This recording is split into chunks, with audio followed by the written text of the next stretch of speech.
ছাত্র জনতার গণ অভ্যুত্থানে ক্ষমতাচ্যুত হওয়ার সাবেক প্রধানমন্ত্রী শেখ হাসিনার ফাঁস হওয়া অডিও নিয়ে এবার মুখ খুললেন অন্তর্বর্তী সরকারের তথ্য ও সম্প্রচার মন্ত্রণালয়ের উপদেষ্টা মাহফুজ আলম।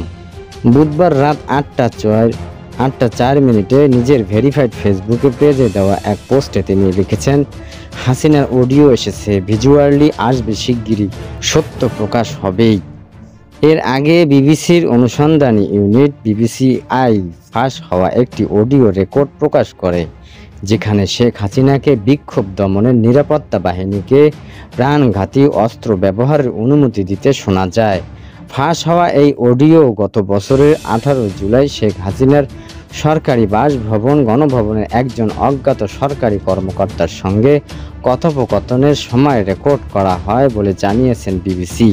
বিবিসির তথ্য অনুযায়ী বাংলাদেশ পুলিশের অপরাধ তদন্ত বিভাগ সিআইডি এবং আন্তর্জাতিক অডিও ফরেনসিক প্রতিষ্ঠান ইয়ারশট দুই পক্ষই রেকর্ডিংটি সত্যতা নিশ্চিত করেছে।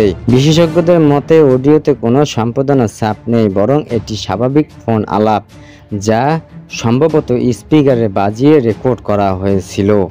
ব্রিটিশ মানবাধিকার আইনজীবী ও আন্তর্জাতিক অপরাধ ট্রাইব্যুনালের পরামর্শক টবি ক্যাডম্যান বিবিসিকে বলেছেন, এই রেকর্ডগুলো শেখ হাসিনার বিরুদ্ধে মামলার প্রমাণ হিসেবে অত্যন্ত গুরুত্বপূর্ণ এবং এগুলোর সত্যতা সন্দেহাতীতভাবে প্রমাণিত হয়েছে।